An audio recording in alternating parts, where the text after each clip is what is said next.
San Pedro. San Pedro es uno de los santos más reconocidos del cristianismo. Fue el primer líder de la Iglesia cristiana y se le considera el primer papa. Aunque su existencia se remonta al siglo I, su legado sigue vivo incluso hoy. La Basílica de San Pedro, en la Ciudad del Vaticano, está dedicada exclusivamente a su martirio. Simón Pedro nació a finales del siglo I a.C. Es conocido también como San Pedro, Cefas o simplemente Pedro, y era pescador de oficio en el mar de Galilea. Luego de conocer a Jesús de Nazaret, se convirtió en uno de sus discípulos más destacados. Conocemos la vida de San Pedro por los datos que de él recoge el Nuevo Testamento, más algunos documentos de Clemente de Alejandría y Clemente Romano. Este último fue obispo de Roma a finales del siglo I y con bastante probabilidad conoció a Pedro en persona. Su lugar de nacimiento fue Betsaida, un pueblo junto al lago de Genesaret, de cuya ubicación no hay certeza, aunque generalmente se busca en el extremo norte del lago. Ejercía el oficio de pescador junto a su hermano Andrés, quien también fue apóstol. Casi todas las tradiciones e informaciones sobre Pedro son a partir del llamamiento de Jesús. Se tiene muy poca información de su vida anterior. Su padre es mencionado por su nombre en Mateo capítulo 16, versículo 17.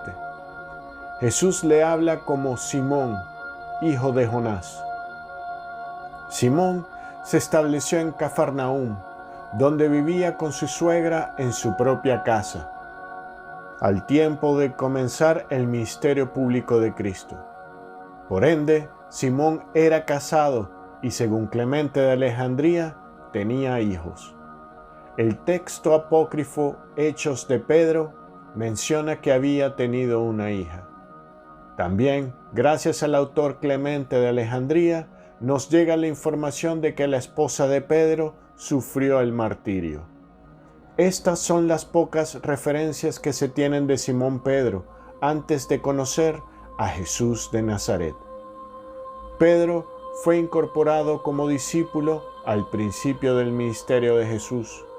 Dejó su casa de Cafarnaúm para unirse a los discípulos de Jesús de Nazaret en los primeros momentos de su predicación.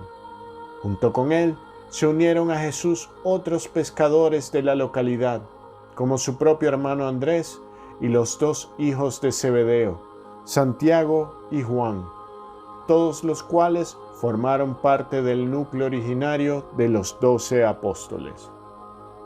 San Pedro carecía de estudios, pero pronto se distinguió entre los discípulos por su fuerte personalidad y su cercanía al Maestro, erigiéndose frecuentemente como portavoz del grupo.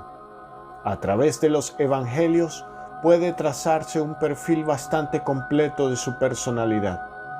Pedro es sencillo, generoso e impulsivo en sus intervenciones, que a veces denotan una incomprensión del auténtico mensaje del Maestro.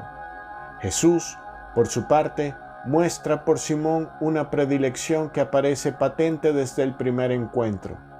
Junto con Santiago apóstol y San Juan evangelista, Pedro participaba en toda la actividad de Jesús, asistiendo incluso a episodios íntimos de los que quedaban excluidos los demás apóstoles.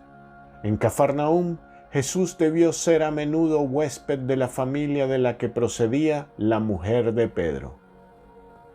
El sobrenombre de Pedro se lo puso Jesús al señalarle como la piedra, Petra en latín, sobre la que habría de edificar su iglesia. En Cesarea de Filipos, al noreste del lago Tiberíades, tuvo lugar el episodio en que San Pedro afirmó la divinidad de Jesús. Tú eres Cristo, el Hijo de Dios vivo. Jesús juzgó la afirmación como efecto de la iluminación de lo alto y confirió a Pedro la máxima autoridad. Bienaventurado eres tú, Simón, hijo de Jonás, porque no te ha revelado eso la carne y la sangre, sino mi Padre que está en los cielos. Y yo te digo que tú eres Pedro, y que sobre esta piedra edificaré mi iglesia. Las puertas del infierno no prevalecerán contra ella.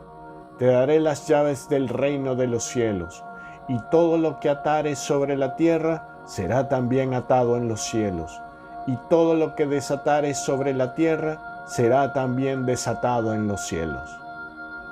San Pedro tuvo también momentos de debilidad.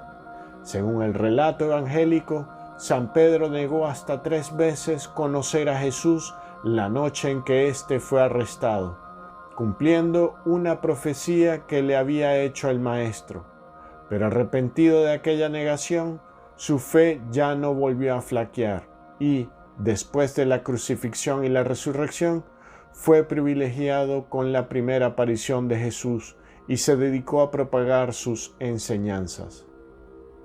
Tras la muerte de Jesús, San Pedro se convirtió en el líder indiscutido de la diminuta comunidad de los primeros creyentes cristianos de Palestina por espacio de 15 años. Dirigía las oraciones, respondía a las acusaciones de herejía lanzadas por los rabinos ortodoxos y admitía a los nuevos adeptos, incluidos los primeros no judíos. Hacia el año 44 fue encarcelado por orden del rey Herodes Agripa, pero consiguió escapar y abandonó Jerusalén, dedicándose a propagar la nueva religión por Siria, Asia Menor y Grecia. En esa época, probablemente, su liderazgo fue menos evidente. Asistió al llamado Concilio de Jerusalén entre el año 48 o 49 después de Cristo, en el cual apoyó la línea de San Pedro de abrir el cristianismo a los gentiles, frente a quienes lo seguían ligando a la tradición judía. El texto apócrifo Hechos de Pedro, escrito en el siglo II después de Cristo, relata que Pedro murió crucificado cabeza abajo. Les suplico a los verdugos, crucifíquenme así, con la cabeza hacia abajo y no de otra manera. Pedro pidió que lo crucificaran con la cabeza hacia abajo porque no se consideraba lo suficientemente digno como para morir del mismo modo que Jesús. Tras la muerte de San Pedro, alrededor del año 64 después de Cristo, fue enterrado en la colina del Vaticano, cerca del lugar de su martirio. Para honrar su muerte, el emperador Constantino I construyó una iglesia sobre su tumba. Esta iglesia existió durante más de 1200 años, tras los cuales comenzó a desmoronarse sin poder ser restaurada mediante reparaciones. Sin embargo, este lugar siguió siendo la última morada del santo. Si has llegado hasta acá y te gustó este video, te pido que por favor te suscribas y le des a me gusta. Con eso me ayudas mucho. Gracias.